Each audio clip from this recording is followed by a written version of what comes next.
J'ai fait à peu près 3500 km avec 2 caméras, un appareil photo, un vélo de ville monoplateau, une tente, une place. J'ai rencontré du monde, découvert plein de choses, c'était l'aventure, j'ai kiffé malgré les galères. Et tout ça, je vous le présente à travers mon Tour de France à vélo. Avant tout, j'ai besoin de vous expliquer 2-3 choses pour que vous compreniez bien le contexte. Alors déjà, je suis réalisateur, chef opérateur, je fais des films pour des médias, des entreprises, etc. C'est mon métier, je kiffe ça. Et maintenant, pourquoi j'ai fait ce petit road trip ? Bah c'est assez simple, mais il faut remonter assez loin dans le temps pour le comprendre. Tout commence en août 2024, sur un canapé, devant les JO, chez mon pote Cyril. À un moment donné, il me dit « Tu sais que ça pourrait être cool de se faire un petit marathon ».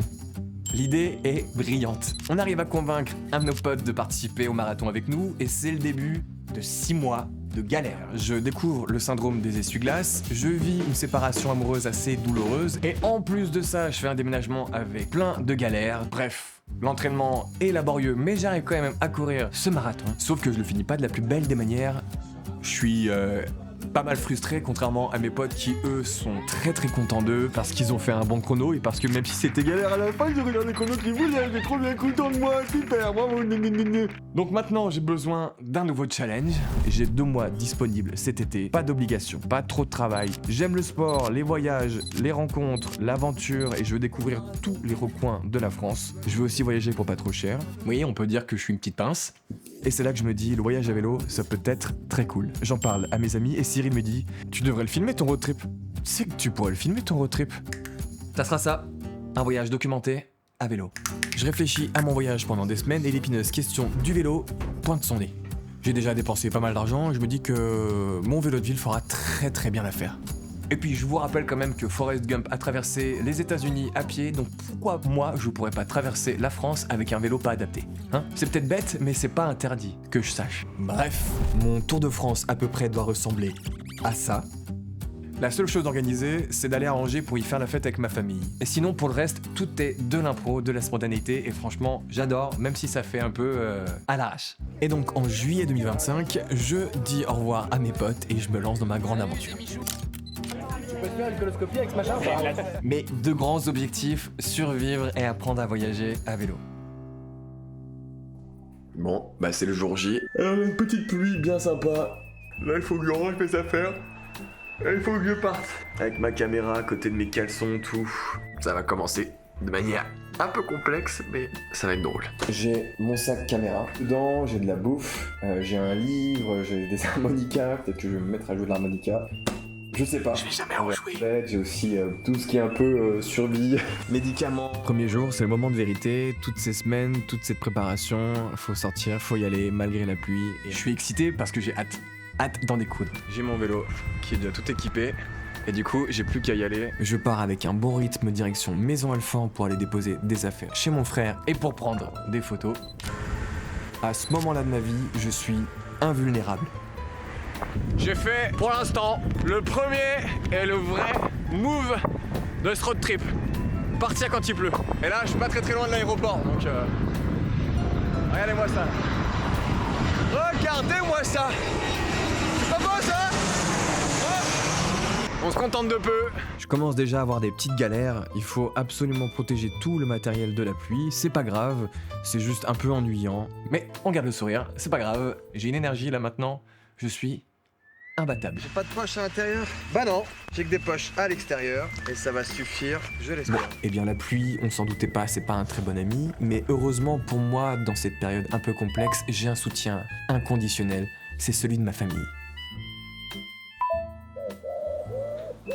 Je suis trempé, et c'est que le début.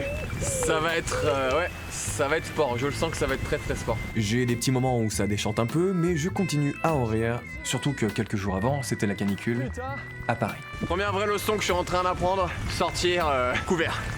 Peut-être ma meilleure blague pour l'instant. Allez, hop là, encore un peu d'eau. Pour l'instant, il n'y a rien de très cool à voir. C'est beaucoup de petits parcs qui sont mignons quand même. Hein. Puis avec la pluie, ça aide pas non plus, donc c'est pas un bon indicateur non plus. Non, tout droit. Merci. Bon, je vais pas vous mentir, par moments je rigole un peu moins et je découvre les premiers problèmes avec le poids à l'arrière de mon vélo. Ça crée des soucis sur le pneu. Mais c'est pas grave. Pourquoi ? Ça serait grave. Les moments rares sans averse me permettent de rouler tranquillement avec mes écouteurs, ma musique. Je découvre des problèmes liés au changement de température, à l'humidité avec ma caméra, sauf que je peux pas gérer en même temps mon itinéraire et ma caméra. Alors, petit point info sur la gestion de la nourriture, clairement, j'en ai aucune idée et j'aime bien l'idée d'aller tester la chose pour vraiment comprendre de moi-même ce dont j'ai besoin. Je pars du principe que je vais économiser sur les logements, donc je vais pouvoir peut-être plus en profiter sur la nourriture et tester différentes choses. Je pense que c'est un bon compromis, même si je ne sais pas encore exactement comment tout ça va se passer. Autre point important, j'ai beaucoup d'affaires de valeur, donc à chaque arrêt, il faut que je cadenasse, que je prenne des sacs avec moi. C'est une logistique assez complexe, mais je ne peux pas faire autrement et il faut que j'apprenne à optimiser cette logique. Franchement, j'ai roulé quand même 3-4 heures avec la pluie dans la face. Le premier jour, ça reste quand même épique. Normalement, ça devrait être la même chose demain. En fait, chaque jour, ce qui peut être intéressant, c'est qu'à partir de 20h, je cherche un endroit où me poser. Je trouve un petit champ à l'abri des regards à côté de Richardville et l'idée, c'est d'être propre, responsable et de ne laisser aucune trace de mon passage. Là, j'ai mon vélo qui est ici. Ça, c'est mes petites culottes. Ça, c'est ma chambre à coucher. Et là, j'ai mes petits sacs à l'arrière. Première nuit. Je recharge mes affaires. Je suis claqué. Je vais me coucher tôt. Et repartir tôt. Jour 2, je suis réveillé depuis à peu près une demi-heure, 45 minutes. J'ai eu le temps de ranger ma tente. Et là, comme vous pouvez voir, un grand ciel bleu. Et un petit coup au moral quand même. On repart direction Orléans. Avec une petite pluie diluvienne, comme on adore, toujours. Hop. Alors, je suis bien dans la bonne direction. Yes. Et j'ai un peu froid. Pendant 15 minutes que je suis parti à vélo. C'est déjà la grosse tempête. Je pense qu'après ça, je pourrais tout vivre. Et j'ai aucun moyen de m'abriter. C'est-à-dire que je prends tout dans la gueule sans broncher. Je suis trempé de ouf. Mais je vois des scènes incroyables où des biches gambadent au loin à travers ces grands espaces jaunes. C'est beau et ça me fait relativiser sur les petites galères que je traverse. Ça fait une demi-heure que j'entends toutes les 10 minutes des orages. Donc j'ai l'impression de poursuivre un orage, ce qui est agréable. Et là-bas, je vois un avion. Donc en fait, non, peut-être qu'il y a un aéroport pas très loin. Je sais pas. Je passe à côté d'une des bases militaires d'Orléans et j'assiste à des entraînements, je crois. C'est assez surprenant à voir.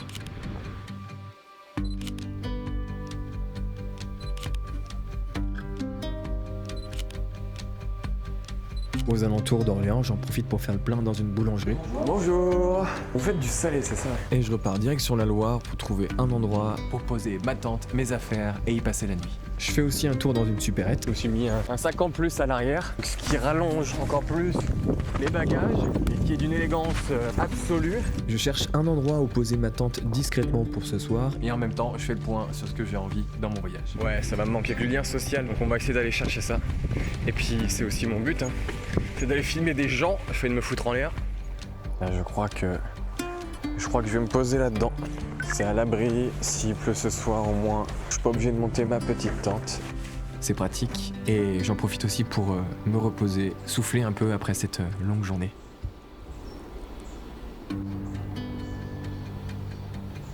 Ça me fait du bien d'être là, d'observer et je commence à m'avouer quelque chose, c'est que j'apprécie ces moments seuls en pleine nature.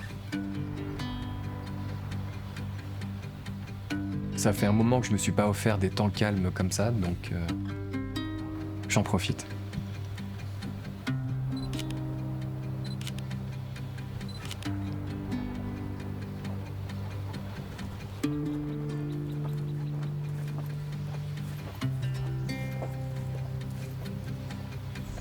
Je suis bien claqué, je vais me mettre au lit directement. Réveil, pique un peu.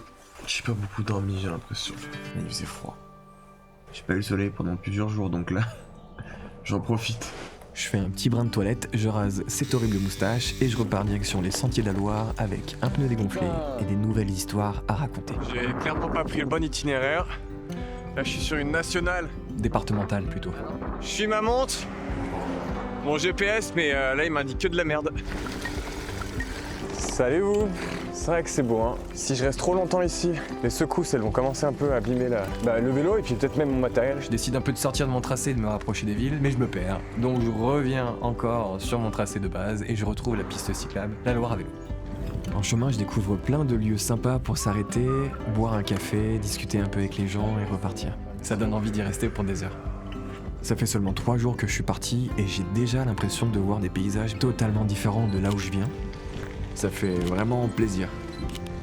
Je Je croise plein de cyclistes mieux équipés que moi, ça échange des grands sourires, c'est très drôle. Bonjour. Il fait chaud aujourd'hui. Très chaud. Ça m'empêche pas non plus de profiter de la Loire à vélo parce que tout est beau ici. J'arrive à Blois et je vis ça comme une consécration. Je suis comme un gros gamin et je pense que ça se voit parce que je dis bonjour à tout le monde. Bonjour. Donc là, je suis sur la nationale, je descends la Loire, je suis à droite de la Loire, et là-bas, il y a la piste cyclable, enfin je crois. C'est assez intense, mais on y va quoi. Yeah. Parfois, je traverse des parcs de golf et je me dis, ça y est, je me suis encore planté de chemin. Et j'arrive à Ambroise, magnifique ville bondée de touristes. Je me pose un instant, je fais des courses et je repars direction un endroit où planter ma tente. Donc là, il est plus de 20h. J'ai vu que dans 1 kilomètre, il y a de la forêt, au bord de la Loire, donc je vais tenter le coup là-bas.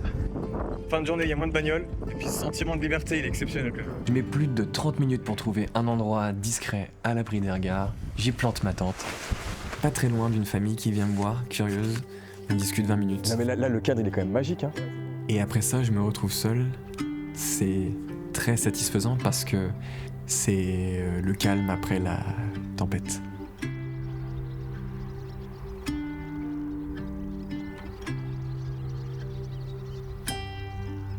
J'oublie que mes journées sont intenses, très sportives, et le retour au calme le soir, c'est un second souffle exceptionnel.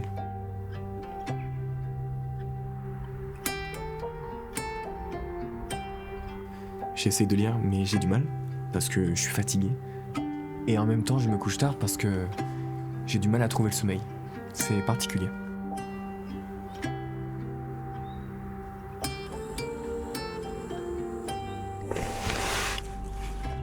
C'est le réveil. J'ai fini de ranger ma tente et là je m'apprête à partir. J'ai un peu la voix cassée. C'est un peu compliqué, mais là je crois que mes vacances ont véritablement commencé parce que j'ai enfin préparé mon vélo comme il le faut. Tout va bien. Je repars plein pot et je croise plein de monde sur la route. J'adore. Bonjour. Bonjour. Bonjour. Bonjour. Bonjour. C'est ça la beauté du vélo. On se dit bonjour, on se connaît pas, on se dit bonjour. Je croise un vélo tandem que je double assez facilement et je leur souhaite un bon courage. Bon courage. J'arrive dans Tours, je me prends un petit café, je recharge ma gourde avec de l'eau bien fraîche et je repars pleine balle. Tout ça pour me planter 10 minutes plus loin dans un escalier. Je suis arrivé mais là je suis max. Je traverse plusieurs petits villages et la chaleur commence vraiment à être importante. Donc je m'arrête, je mets de la crème solaire, je bois beaucoup d'eau, je prends le temps de manger dans une petite aire de repos et je repars direction la piste cyclable. À un moment donné, j'entends comme une sorte d'orchestre musical au loin. Je me rapproche d'un lieu qui est juste incroyable. Je vois un groupe de musique en train de répéter et en même temps, une responsable m'accueille. Elle me donne de l'eau fraîche et un accès aux toilettes sèches. Je crois que je vais vraiment essayer de filmer au bout d'un moment de la répète, ça peut être trop drôle. Pas moi, des partisans. On en fait deux. On fait le thème de fin. Ouais. Et j'adore parce que les gars me laissent les filmer et je circule entre eux. J'ai quasiment l'impression de faire partie du groupe. Et c'est plutôt fun, c'est plutôt drôle de vivre ça.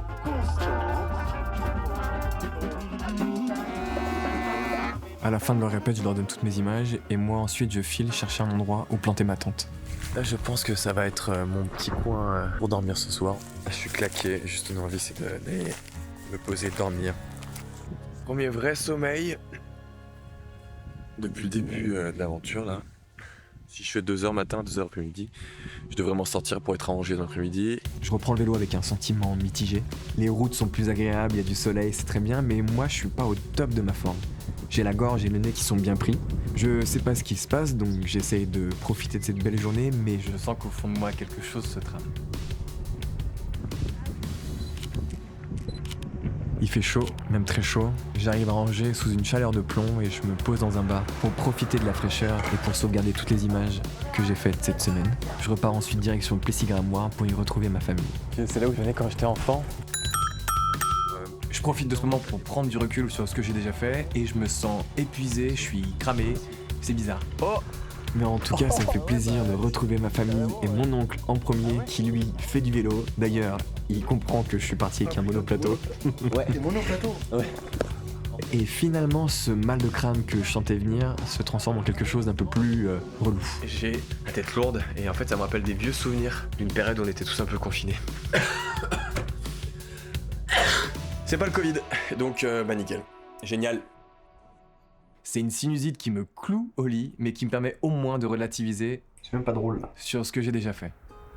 Je suis content de me débrouiller avec mon vélo, avec ma tante. Content de savoir qu'on peut voyager en France comme ça sans trop galérer. Il y a un truc tout simple et tout bête, mais qui est très flatteur pour mon ego, c'est de me rendre compte que je peux voyager uniquement avec la force de mes jambes et mon envie. Et ça me fait même relativiser sur ce qu'est le voyage de manière générale. Les notions de distance finalement, elles changent totalement dans ma tête. 50, 100, 200, 300 km, qu'est-ce que ça veut dire et pourquoi j'ai toujours pris l'habitude de voyager qu'en train, qu'en voiture? En fait, ça me fait du bien de remettre en question tout ça et de me dire que ces distances-là finalement sont pas si impressionnantes que ça. Les paysages et l'architecture, les gens changent de kilomètre en kilomètre et c'est beau de le faire à vélo pour s'en rendre compte. Ça me donne encore plus d'idées pour la suite de mon voyage, mais pour l'instant je profite de ma famille et l'idée c'est que dans les prochaines semaines j'essaie de faire plus de liens sociaux. J'ai aussi envie d'aventure et de bordel, et heureusement pour moi, c'est ce qui va se passer. Est-ce qu'on adore pas? Comment ça t'aurait? Tu dois rien à personne. Je vais péter la chaîne.